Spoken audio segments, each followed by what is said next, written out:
Meus irmãos, que a paz de Jesus nos envolva e principalmente nesses momentos que Jesus nos fortaleça, nos dê ânimo para que possamos seguir em frente, vencendo essas dificuldades que estão surgindo, cada vez mais fortes e que mais do que nunca temos que ter ânimo e coragem e nos olharmos como irmãos que estamos no mesmo barco e que precisamos de ajudar uns aos outros, que este momento requer realmente muita calma, muita tranquilidade, muita esperança, que as coisas vão mudar a partir do nosso comportamento. E aqui estamos para relembrarmos passagens de Jesus, naquela época em que ele aqui esteve, e que deixou um ensinamento tão grande para cada um de nós, que se tivéssemos cumprido tudo aquilo, nós estaríamos hoje numa situação bem melhor. Eu sempre comentava com meus alunos, tinham pessoas que diziam que Jesus não existiu, inclusive assisti um pedacinho de uma reportagem falando que não tinha sinal lá onde Jesus esteve, não haviam sinais da presença dele, mas que não tinha assim, sinais físicos, né? Espirituais, certamente tinham muitos, que eu sei de muitas pessoas que foram lá e sentiram essa emoção, essa vibração que Jesus deixou naquela área, naquele espaço. E se ele não tivesse existido, quem que escreveu o Novo Testamento? Quem que, digamos assim, inventou o Novo Testamento, sendo que são assuntos que cabem nos dias atuais. São assuntos que são bastante atuais, não são coisa assim ultrapassada. A gente lê, parece que foi escrito ontem, foi escrito hoje. Então, se não tem como negarmos que Jesus existiu. E ele deixou vários ensinamentos, inclusive ele foi assim o consolador naquela época, que o sofrimento era muito maior, era um sofrimento muito grande, principalmente o movimento físico, era muito grande naquela época. E ele veio consolar as pessoas através dos ensinamentos que ele trouxe, através da sua palavra. E ele ficou de enviar um outro consolador.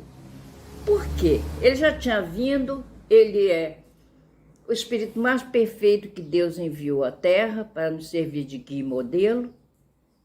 E tudo que ele deixou serve até hoje. E por que precisaríamos de um outro consolador? Porque diante das situações, Jesus percebia que iríamos alterar os ensinos que ele trouxe. E isso foi feito. Muita coisa foi introduzida na parte dos ensinos dele, das coisas que aconteceram com ele, com vistas a se manter, vamos dizer assim, dominando o que estava à frente. Que sabemos que o cristianismo, de perseguido, se tornou perseguidor cruel, cruel mesmo, porque a fase conhecida como Inquisição foi terrível. Foi assim uma fase que, se Jesus tivesse o mesmo ímpeto nosso, ele de repente poderia ter desistido, né, da gente pela maldade que praticava, mas graças a Deus, ele como Espírito perfeito entendia que um dia nós iríamos crescer, mas que precisaríamos sofrer muito, muito mais ainda, para a gente poder entender o que é fazer ao outro somente aquilo que queremos que o outro nos faça. E, querendo ou não, nós percebemos que as leis dos homens foram modificando com o tempo. Isso significa, né, que houve um certo progresso. Mas só que o progresso moral ainda está muito lento, porque ainda percebemos o egoísmo, o orgulho. Quanto egoísmo que a gente observa nas pessoas que estão acima, que têm poder. E quanto mais tem, mais quer. E não se contentam com o que tem. Querem mais, mais, mais. E a Terra entrou numa fase em que temos que mudar. Temos que aceitar realmente os ensinamentos de Jesus. Inclusive, na passagem que ele coloca sobre o Consolador prometido, ele começa dizendo da seguinte forma: se me amam, sigam os meus mandamentos. Ora, desculpa, se me amam, quer dizer, não basta falar que eu acredito em Jesus. Não, eu acredito em Jesus. Mas tem pessoas que, se você perguntar qual o ensinamento mais importante que Jesus nos trouxe, não vai saber dizer. Porque é fácil falar da boca para fora. Ah, eu acredito sim em Jesus, acredito em Deus, mas não pratica os mandamentos, que sigam os meus mandamentos. Tem tradutor que coloca, guardem os meus mandamentos. E aí, na prática, foi praticamente o que fizemos. Engavetamos os ensinamentos de Jesus e fizemos tudo metendo os pés pelas mãos. E ele coloca também, e eu rogarei a meu Pai. Aí fica claro que Jesus não era Deus. Até porque é uma ideia absurda achar que Jesus era Deus. Não é diminuir Jesus. Eu trabalhei numa escola com um ex-padre. Ele foi professor aqui um tempo, ele rezava a missa em outra cidade, e eu o encontrei na escola porque ele deixou de ser padre, né? Deixou a batina porque ele se apaixonou por uma moça e ele então deixou a batina para casar com ela. Aí ele trabalhava na biblioteca da escola que eu dei aula por um ano. E às vezes eu ia na biblioteca. E quando eu estava em aula vaga, eu ia para a biblioteca e a gente conversava lá. E um dia ele falou para mim que nós diminuíamos a figura do Cristo, considerando o irmão como nós. E eu comentei com ele que não, que nós sentimos Jesus. Nós sabemos que Jesus foi o Espírito mais perfeito que Deus mandou ao mundo. Está muito acima da gente, infinitamente acima da gente. Jesus não é igual a gente, não. Ele já foi, pode até ter sido em outra época, porque a gente não sabe nada sobre Jesus antes dele estar aqui, né? Foi só daquele período em que ele nasceu e antes, né, quando os profetas começaram a anunciar a sua vinda, é que a gente começou a tomar consciência de que Jesus existia. Mas fora isso, a gente não tem como dizer se ele foi perfeito desde o início. Não pode ser porque Deus não ia fazer distinção, né? Então ele diz, inclusive, que nós podíamos fazer as obras que ele fez e fazê-las maiores ainda. Quer dizer, nós também podemos chegar ao nível de Jesus. Um dia, provavelmente chegaremos lá, né? E ele fala, então, eu rogarei a meu Pai. Se ele falasse, eu vos enviarei um outro Consolador, tudo bem. Mas ele fala, eu rogarei a meu Pai. Então, ele está mostrando aí que ele era um, o Pai era outro. Para que envie outro Consolador, porque ele era um Consolador. Ele veio para nos dar um ânimo, uma coragem, para nos consolar. E ele mandaria outro Consolador, para que fique eternamente com vocês. Ora, que Consolador seria esse, que ficaria eternamente? Começa por aí. De corpo material não poderia ser, porque ninguém vive eternamente no corpo material aqui na Terra. A gente tem um prazo. né? Então seria alguém acima disso, ou algo acima disso, né? Para que ficasse eternamente conosco. Aí ele acrescenta: o Espírito de verdade, a que o mundo não pôde receber, porque não o vê e não o conhece. Quer dizer, seria em forma de Espírito. Por quê? Ninguém consegue matar o Espírito. Poderia matar o corpo já foi, então o Espírito não tem como. Então as pessoas poderiam até ficar com raiva, mas matar o Espírito não ia ter como. Embora durante a Inquisição, muitas pessoas foram tidas como bruxas, como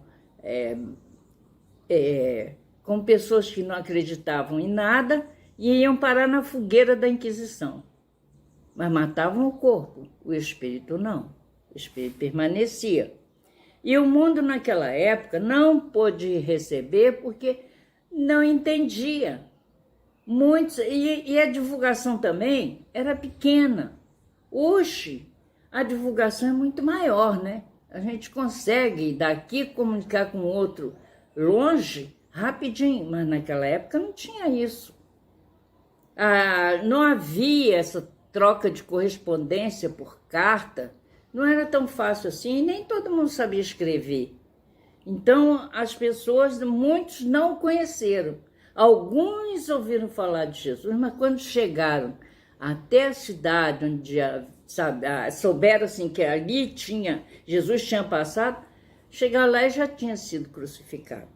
Então, para todas essas pessoas, Jesus mandaria um Consolador para que realmente divulgasse seus ensinamentos.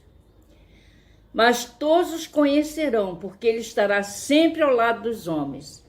Ora, nós estamos sempre acompanhados, principalmente do nosso anjo de guarda. Mesmo quando a gente faz besteira, ele está ali orientando, mas a gente às vezes vira as costas, erra, mas não é culpa do anjo da guarda. Você está dizendo que o anjo da guarda está fraco? Não existe. Não existe mesmo. Porque se vamos entrar numa floresta, a gente precisa de alguém que conheça a floresta. E não alguém que esteja como nós, assim, não sei como é que entra, sei menos ainda, tenho medo de formiga, tenho medo disso. Não adiantaria. Para que esse guia? Para que esse anjo? Ele teria que conhecer mais. Então é assim, o anjo da guarda não enfraquece, não. Ele é firme, só que nós é que deixamos a desejar, né? O Consolador que meu Pai enviará em meu nome, de novo ele fala, meu Pai enviará em meu nome, ensinará todas as coisas, quer dizer, aquilo que ele não pode falar. Porque o conhecimento, principalmente o conhecimento científico da época, era muito pequeno. Daí a gente vê Nicodemos perguntar como é que podia, né, um homem já velho voltar a entrar no ventre da sua mãe. Será que ele sabia que tínhamos óvulo e espermatozoide para formar um ser? Naquela época não tinha muito esclarecimento. E ele diz, né, e fará com que vocês se lembrem, quer dizer, nós estávamos lá naquela época, muitos de nós estávamos lá, mas não aprendemos o que ele disse. E muitas das vezes ficamos com raiva e ainda jogamos pedra na cruz do Cristo, né, como a gente costuma dizer. E fará com que vocês se lembrem de tudo que eu tenho dito. Isso está em João capítulo 14, versículo 15 a 17 e 26. Então é só procurar que a gente encontra. Porque Jesus se propõe a enviar outro Consolador. Aquilo que já comentamos no início, ele era um Consolador. Para que precisaria de outro? Né? Não teria necessidade se nós tivéssemos aprendido, mas deixamos passar. E não podemos perder essa oportunidade agora. Precisamos aproveitar e entender, procurar raciocinar em cima das questões que estão por aí e que o que precisa é que a gente entenda. o que Jesus quis dizer. Porque, como se diz, né, a letra mata, mas o Espírito vivifica, dá vida. É isso aí. Ele sabia o sofrimento que nos aguardava. Ele já pressentia, já percebia que o nosso comportamento ia demorar, porque a Idade Média, que foi considerada a Idade das Trevas, levou mais de 1000 anos para acabar. Então foram mais de 1000 anos de erros, de dificuldades que passamos. Todos os crentes registraram-lhe o apelo consolador. Desde sempre, muitos de nós estamos sentindo as orientações, as observações, os chamamentos de Jesus, nós estamos sentindo. Mas raros se revelam suficientemente valorosos na fé para lhe buscarem a companhia. Então, nem todo mundo sente com vontade de largar o mundo material, assim, usar apenas o necessário e seguir o caminho que Jesus traçou. É muito difícil isso. E está no livro Fonte Viva, lição 5. Consegues ir? Isso é Emmanuel que está falando, né? Sobre a situação que a gente vivencia até hoje.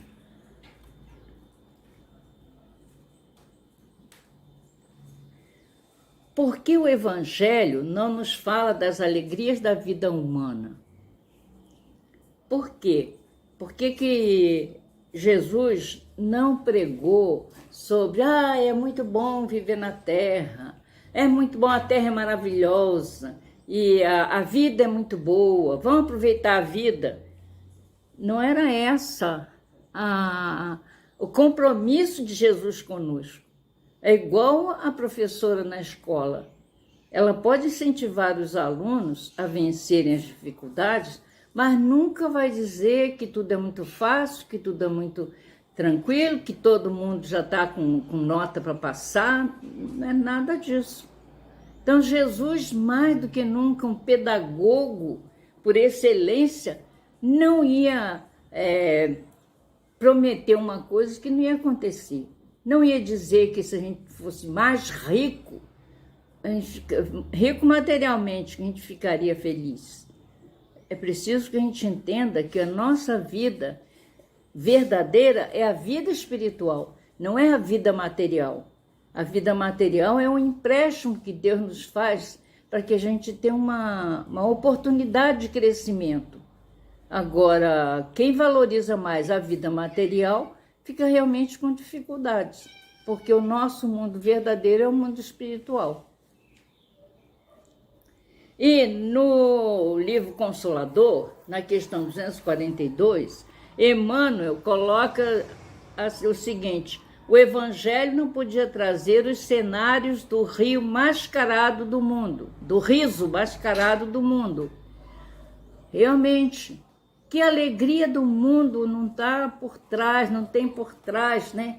Um problema sério. Muitas das vezes a pessoa está rindo pela frente, mas por dentro está sentindo dor espiritual, aquela dor moral, aquela dor de perda de entes queridos, aquela dor, perda assim, provisória, né? Mas que ainda sentimos muito a falta das pessoas, dos entes queridos, porque nem todos nós podemos vê-los por enquanto, né? Então, não tinha como falar de outra forma. Então, o Evangelho não podia trazer esse cenário do riso mascarado, quer dizer, do riso falso, de dizer, eu estou feliz, mas no fundo não está. Nenhum de nós pode ser feliz enquanto o outro está sofrendo. É difícil. Mas a verdade é que todas as lições do Mestre Divino foram efetuadas nas paisagens da mais perfeita alegria espiritual. Isso aí realmente sentido, porque quem estava junto de Jesus sentia bem, ficava feliz porque se sentia bem. Então era uma alegria espiritual muito grande. Quantas pessoas falam quando se encontram com uma outra e se sentem assim, puxa, ela me deu uma ajuda. Isso aconteceu comigo uma vez, quando uma pessoa veio me desejar muita paz, muita tranquilidade, e ao contrário também, quando eu escutei uma amiga comentar sobre a vida dela, sobre as dificuldades com o filho, e eu fui conversando com ela, e quando ela foi descer primeiro que eu, ela me agradeceu por não ter falado mal do filho. Então é isso aí, a pessoa se sentiu melhor e eu também me senti melhor. Nós cheguei em casa com ânimo lá em cima. Então é essa alegria que a gente precisa aprender a ter, né? E João, no capítulo 16, versículo de 12 e 13, ele fala o seguinte, Jesus fala o seguinte: ainda tenho muito que lhes dizer, mas vocês não podem suportar agora. Mas quando vier aquele, o Espírito de verdade, fala de novo, ele os guiará em toda a verdade, porque não falará de si mesmo, mas dirá tudo o que tiver ouvido e anunciará a vocês o que há de vir. Então, essa é a função do Espírito de verdade, nos mostrar o que é a realidade da vida espiritual, que nós não conseguimos aprender. E, inclusive, quando Kardec codifica a doutrina espírita, ele é orientado a acompanhar as coisas que aconteciam. E ele fala, inclusive, que se a ciência estivesse correta e a doutrina espírita estivesse algo errado, que deixássemos aquela parte e seguíssemos o que a ciência estaria dizendo. Mas até hoje está acontecendo o contrário. A ciência está descobrindo que a doutrina espírita já sabe há muito tempo. Como, por exemplo, nós usamos o termo fluido kórmico universal, que dá origem a todos os seres na Terra. E a ciência, há pouco tempo que descobriu que existe isso, que existe um elemento comum no universo. Quer dizer, o Kardec saiu na frente. Kardec não, os espíritos anunciaram bem primeiro sobre isso. Esse tempo chegou e o Espiritismo, dando a conhecer essa lei, forneceu a chave para a interpretação da maior parte das passagens incompreendidas das escrituras sagradas, que a isso aludem, e dos fatos tidos por miraculosos. Isso está no Obras Póstumas, primeira parte, Manifestações dos Espíritos. Então, realmente, tem muita coisa que as pessoas acham que é estranho, é milagre, mas milagre não existe, porque milagre dá a ideia assim, de alguma coisa foi feita sem estar na lei de Deus, né? Na lei divina da criação, mas não é assim.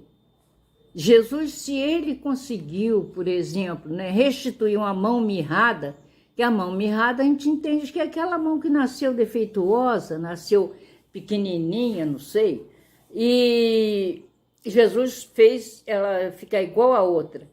É uma coisa que é possível pela lei de Deus. Porque se não fosse possível, Jesus não ia fazer. E a mesma coisa, a gente quando ajuda uma pessoa através do passe e a pessoa em seguida se melhora, não é uma coisa impossível. E não é também uma coisa nossa. É uma doação que a gente consegue, né, diante também da fé da pessoa, porque se a pessoa disser, eu não acredito nisso não adianta nada. É a mesma coisa a pessoa que, é a mesma coisa a pessoa que toma um remédio, mas olha para o remédio e diz, acho que esse remédio não vai fazer efeito não, mas enfim, o médico receitou, vou tomar. Não vai fazer efeito. Porque o problema não está no remédio, está na gente. A gente que tem que confiar, a gente que tem que ter fé, a gente tem que ter certeza. Então, às vezes, as pessoas vão querendo que a gente solucione os problemas da sua vida. Às vezes estão numa situação difícil, aí nos procuram no centro para tomar passe, para fazer um tratamento espiritual, mas esperando o milagre acontecer realmente. Não vai acontecer, porque nós não sabemos nem o que nós tínhamos para passar. E muitas das vezes o que estamos passando não chega nem perto do que fizemos. Mas como disse o São Pedro, né, numa epístola, na primeira epístola, no capítulo 4, versículo 8, se não me engano, agora não estou lembrando direito, mas ele diz: o amor cobre a multidão dos pecados. Então é por aí, né? Se a gente tem amor, se a gente faz as coisas sem interesses particulares, se a gente faz o bem, a gente consegue muita coisa. Não deixamos de resgatar os débitos, porque era muito fácil, na nossa visão de brasileira, né? Há menos de 200 anos atrás, quer dizer, pouco tempo, nós estávamos chicoteando escravos até a morte. E hoje, já não fazemos mais isso, mas isso aí ficou para trás. E a gente tem que resgatar, não tem jeito. O outro sofreu, o sofrimento que fizemos, que causamos nele, isso independente da cor, independente da situação econômica. O que fizemos para o outro ficou e a gente tem que resgatar.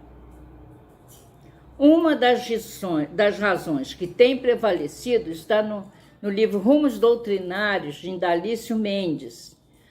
Uma das razões que tem prevalecido para iludir o homem desprevenido é a pretensa passividade. Quer dizer, a gente fica muito parado, esperando cair do céu, né? Que caracteriza a criatura humana, tornando-a um ser apático, indiferente, incapaz de manifestações benéficas, de energia, por sujeito a mórbido conformismo. Então, a gente ainda se tolhe, a gente muitas das vezes fica esperando, a gente não vai à luta, não vai ao campo de trabalho, né, na seara de trabalho, mas não é assim naquele sentido de sair distribuindo tudo que temos, não é só ajudar com um pacote de arroz, um pacote de açúcar, não é isso.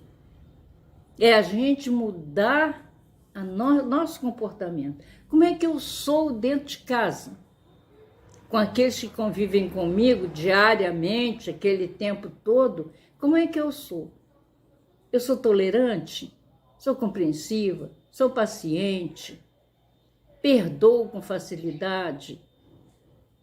Tudo isso a gente precisa olhar, né, se estamos realmente cumprindo, porque já foi tudo isso que Jesus mostrou para a gente, como agir dessa forma. O Espiritismo ensina o homem a vencer a si mesmo antes de se lançar à grande tarefa de vencer o mundo. Mas naquele sentido de não podemos ficar sentados esperando, eu tenho que me conhecer, como é que eu vou fazer? Aí fica esperando, não é isso. É a gente observar cada gesto, cada frase, cada situação que a gente vivencia, para a gente ter a certeza de quem somos nós. Por isso também no Livro dos Espíritos, o Kardec pergunta a Santo Agostinho qual era o caminho, né, para a gente entender as coisas, e ele diz: conhece-te a ti mesmo. Um filósofo já vos disse: conhece-te a ti mesmo. E é isso que a gente precisa fazer. Nós nos conhecemos? Nós sabemos quem somos?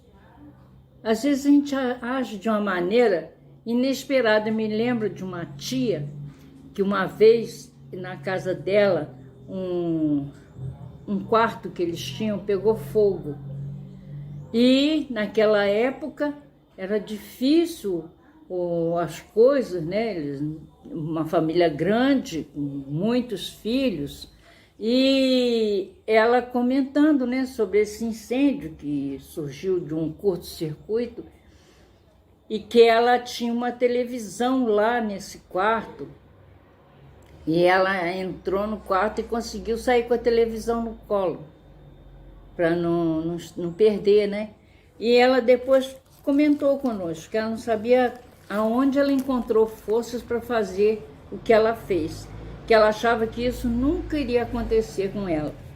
Quer dizer, ela passou a se autoconhecer nesse ponto, naquele momento. E às vezes a gente também reage de uma forma que a gente não esperava. Aí ficamos, às vezes, até surpreendidos conosco mesmo. Então, a gente precisa se conhecer. Devemos raciocinar, principalmente, porque o Espiritismo é uma doutrina racional. Quer dizer, a doutrina espírita ainda não é a doutrina do mundo inteiro, porque ela é racional, quer dizer, a pessoa tem que raciocinar. Não é ficar preso ao, como já falamos, a letra que mata e o espírito que vivifica. A gente tem que se libertar disso e começar a pensar que a gente precisa raciocinar. Porque o ensinamento de Jesus é todo em cima de raciocínio, de inteligência. Aí tem pessoas que vão dizer assim, mas eu não sou inteligente bastante. Não, aí é preguiça. Preguiça de pensar. Acha mais fácil escutar o outro falar, você deve fazer isso, você deve fazer aquilo, você deve seguir por esse caminho. E Jesus nunca falou isso.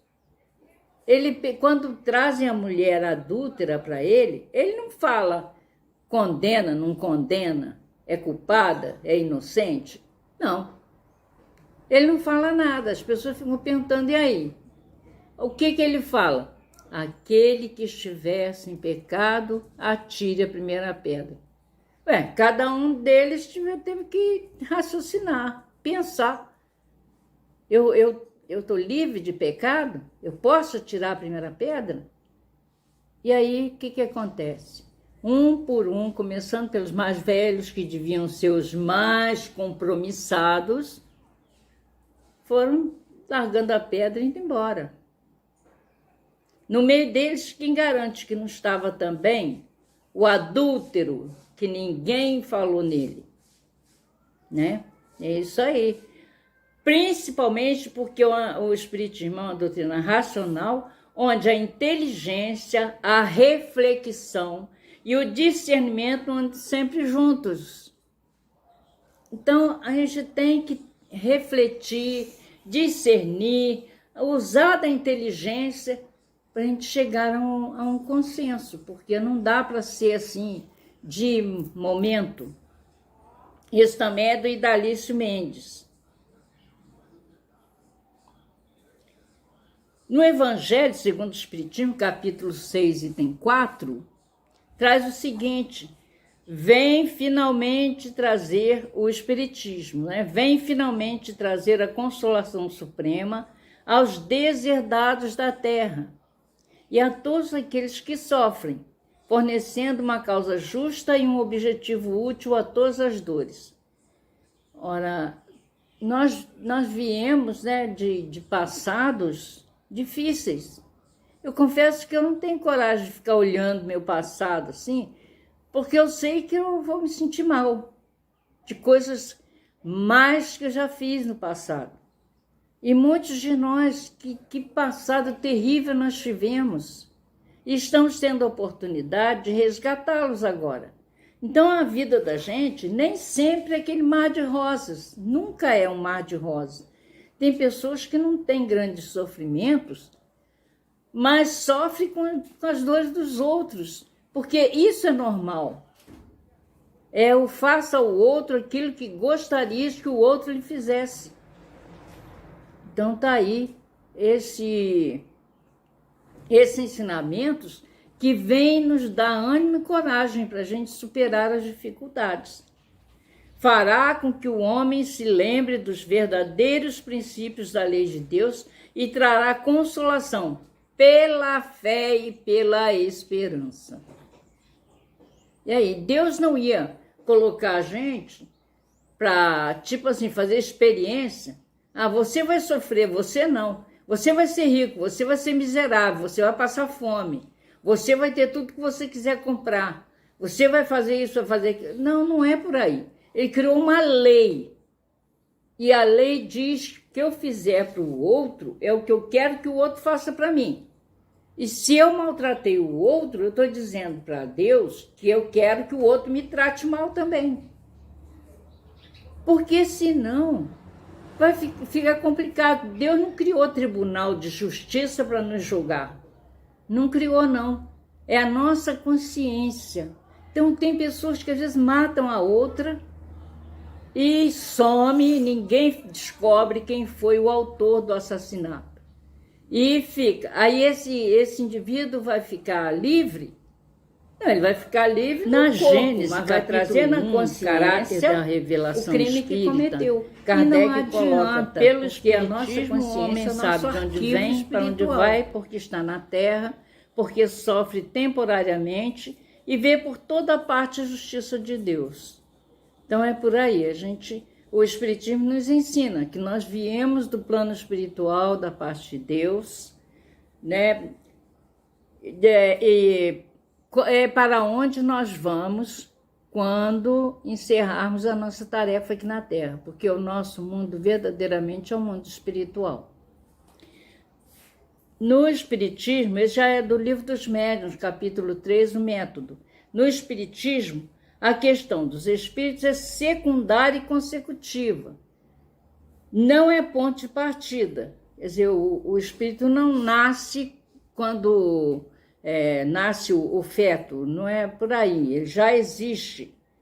E não é ponto de partida, e aqui precisamente está o erro em que se cai e que frequentemente leva ao fracasso diante de certas pessoas, por acharem, né, que morreu, acabou, que não vai ter outra oportunidade, né? O espiritismo se tornará crença comum ou continuará sendo seguido apenas por algumas pessoas? Está na questão 798 do Livro dos Espíritos. Quer dizer, como a doutrina espírita e a doutrina espírita está assentada na ciência, nas coisas da natureza, vai permanecer certamente. E os espíritos respondem: certamente o espiritismo se tornará crença comum e marcará uma nova era na história da humanidade. Ele faz parte da natureza e chegará o tempo em que ocupará o seu lugar entre os conhecimentos humanos.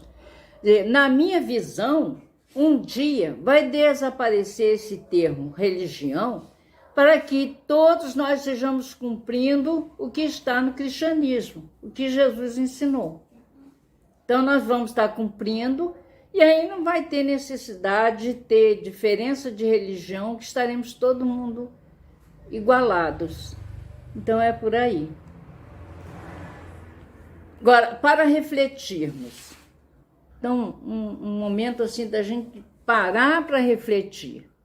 E o Espírito de Verdade, em Paris, 1860, ele dá a seguinte orientação: espíritas, amem-se, eis o primeiro ensinamento, instruam-se, eis o segundo. Todas as verdades se encontram no cristianismo. Os erros nele encontrados são de origem humana. Do além-túmulo, que muitos acreditavam vazio, vozes gritam: irmãos, a morte não existe. Jesus é o vencedor do mal. Sejam vocês os vencedores da incredulidade. É por aí. Então vamos praticar o que Jesus ensinou para que a gente possa sair vencedor dessa batalha do dia a dia que nós temos. Que Jesus nos abençoe, nos ampare, nos dê muita paz. Muito obrigada pela atenção de vocês.